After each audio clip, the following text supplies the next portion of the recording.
So Luka Doncic joined JJ Reddit podcast to talk about how easy it is to score in today's league, and the answers were pretty interesting. Last time you were on the pod, you said that scoring 30 in the NBA was, hold on. I know you said scoring 30 in the NBA was way easier than scoring in Europe. And a lot of people have co-signed that. I'm not here to dispute that take at all. The other night you had 73 against the Hawks. And I'm going to be honest with you, I've rewatched the 25 made baskets like 5 times. And to some degree, it did look easy. Did that 73 feel easy? Oh, no. No. No. Definitely not. I mean, everybody say my game looks easy. It's not easy. Trust me. But when I said that, a lot of people didn't agree with me. It was like 2-3 years ago. Yeah. But I think now they're starting to agree more and more. But I always say it's because of the rules. Last minutes, the 3 seconds in the paint in defense is huge. I don't think people realize how huge that is. Because, when I'm isoing, I watch the defender in the paint. So he got to go out at some point. So when he's going out, I try to attack. So that's a huge difference. That's very interesting because I do remember when Luka said this, and I actually just recently talked about this on my main channel. Make sure you go check that out. I'll put it at the end of this video. We talked about that as well on the main channel about like how rules have changed, but everybody keeps thinking that hand checking is the rule that really has just changed the NBA as we know it. And the reality is a lot of the rule changes that have been implemented that aids offenses, and in particular the offensive great weapon that is someone like a Luka, Jokic, Embiid, et cetera. A lot of it just has to do with the changes to the rules that impact the floor spacing, something that I try to get across to people. But then it's so interesting to me how people want to sit here and talk about like they make a stance and then they go search for validation from it, and then they try to pick this Luka clip or the one that he's talking about that he made 2-3 years ago about how easy it is, and they thought it was, oh yeah, it's the physicality,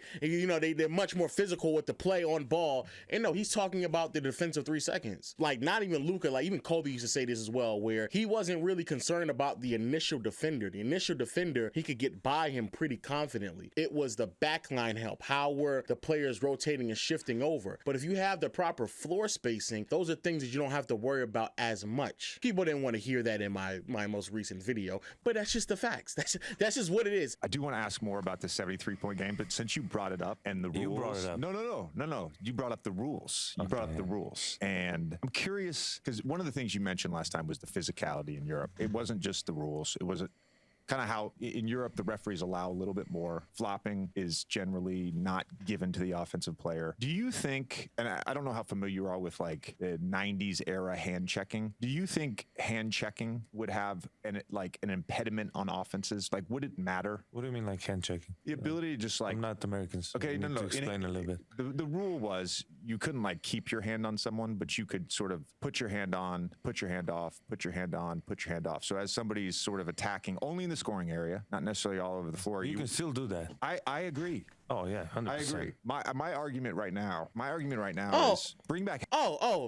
Thank you. I'm happy he said that so we can move on from that as well. Hand checking has never been completely abolished from the NBA. All hand checking has done, it's been slowly the impact of it and how they call it has been reduced over time, but it's never been completely abolished. If you watch, especially like Klay Thompson, back when he was a really great defender, when you watch Dylan Brooks, like there's still some hand checking going on. I don't want to say it's anywhere near close to where it was in like 93 or something like that. But when people make it seem like you can't put your hands on anybody anymore, it's like, I know if you watch it, you see it. But furthermore, bro, the people who also don't understand like how just like innovation works. Even when you have a physical defender on you who is getting up in your space, who is being a bit more physical on you, who's getting away with like a little bit of hand checking, bro, all they're going to do, and I mean this sincerely, I'm just going to go get the big, come set a screen and force a switch. We saw Luka do this to the Los Angeles Clippers for not one, but 2 playoff series where you had Paul George, Kawhi Leonard, and Patrick Beverly on the perimeter as initial defenders, and all he did was, hey, come set the screen so I can get Zubac on me, because Zubac is not laterally quick enough for him to put his hands on me and try to hand check me or be physical with me while also still staying on balance. I'm just going to pick at the weakest defender. So even if you brought that in, in, they still have ways around, not making sure that the assignment isn't the best defender on the team. I'm going to just go find the weakest defender. Luka's sensational at this. Harden was even better at this, in my opinion, at his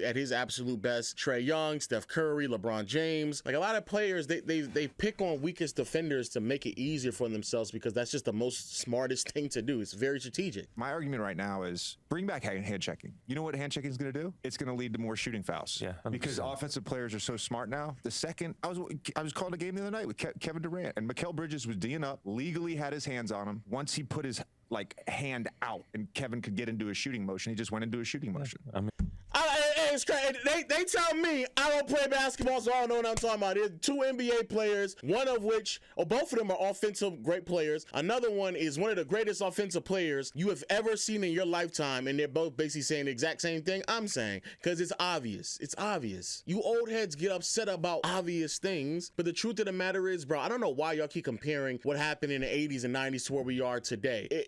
Bro, like, they played a different set of rules. They played differently. The makeup of their style of play was based off of the coaching, the refereeing, what was allowed at the NBA at that time. So the skill set is just different. It's different. To sit here and to believe that 80s and 90s rules that kept those players in check would keep today's players in checks, it doesn't make any sense because today's players, they play differently. I mean, the amount of offensive talent there is in the league right now is just insane. I don't think people really realize it, how much talent offensively there is. And then again, you have some really great defensive players that, like yesterday I really have to give credit to Claxton. He's a 5 and he was even picking me full court.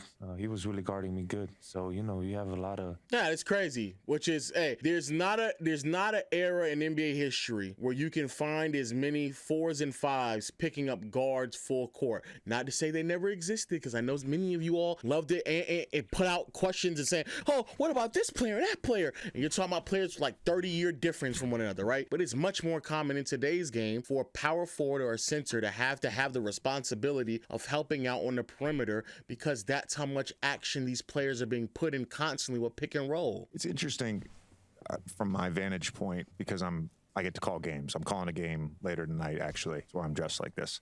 But from my vantage point, when I watch games on TV, there's a feeling of not necessarily non-physicality, but you don't quite capture it. When you're sitting up close, when I call a game looks more physical. It just does. And so the other thing, there's a clip in the second half. You're driving and there's two defenders. One guy's like kind of at the nail and one guy's kind of helping in off the wing, and you do the low pull through. And initially they didn't call it a good basket. You make the shot. They eventually reversed it and you got the N1. But that move is another move where like James Harden was the first kind of to do it. I think with spacing and with talent, I don't think hand checking is going to have that big of a difference. To your point about the defensive 3 seconds, I think that would. Oh, that would 100%. But the hand checking, like you said, I don't think so. Because that one, they started to stop calling that a lot now. I mean, for me. The low pull through. Yeah, I think they stopped more and more. They're stopping calling that. And I actually agree. I think adding or allowing a big to just stay in the lane as long as he wants to would change things. I don't know if it would change things as much, because I think teams would then just counter that with saying, okay, we'll just prioritize 3-point shooting and force the big to eventually come out the lane anyway. And I think defenses would still live with a corner 3, because depending on who it is, it would have to be a sensational corner 3-point shooter. But I'm still willing to live with a corner 3 than open look at the rim anyway. So I think that's how they would try to counter it, because we've seen things like that already happen. Rudy Gobert with the Utah Jazz a few years back, where man was just killing him on corner 3s with the Clippers over and over and over again. And Rudy Gobert had to make the decision, do I stand here and try to rim protect, or do I have to go out there on the perimeter and try to like contest the corner 3 that I'm giving up as well? And